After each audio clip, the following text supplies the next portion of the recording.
Salut à tous, alors petit article sur l'Argus.fr version pro, véhicule électrique, Honda investit dans KTL, donc Honda, qui est avec la Honda E, va faire un bid au niveau des ventes. Bon bah là ils ont l'air de se réveiller.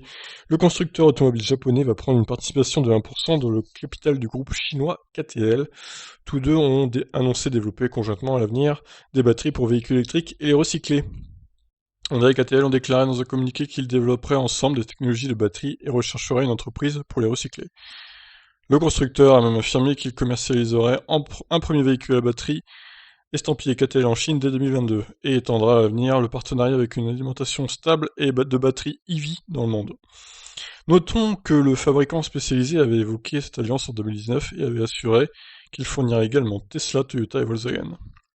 Ce projet d'alliance, complété par une prise de participation de 1% d'Honda dans le capital de KTL, intervient à un moment où les constructeurs automobiles et les fabricants de batteries pour véhicules électriques s'associent pour poursuivre et assurer un avenir électrique. Honda a conclu un certain nombre de partenariats pour fabriquer des voitures électriques, y compris une co-entreprise avec le chinois GAC ou GAC, dans le cadre de laquelle le constructeur japonais a commencé à vendre ses premiers SUV 100% électriques en Chine en 2019.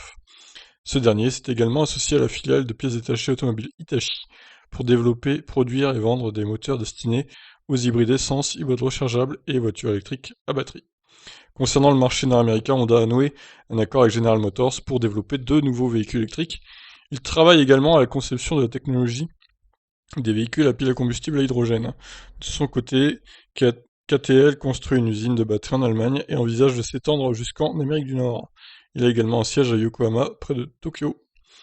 Ah bah dis donc, l'Allemagne encore une fois, qui accueille pas mal de sociétés étrangères. Et évidemment, c'est pas en France qu'on aurait ça, avec le gouvernement qu'on a. Bref, en tout cas, Honda place ses billes, eux aussi. Donc, ouais, bah leur seule VE pour l'instant, c'est la Honda E.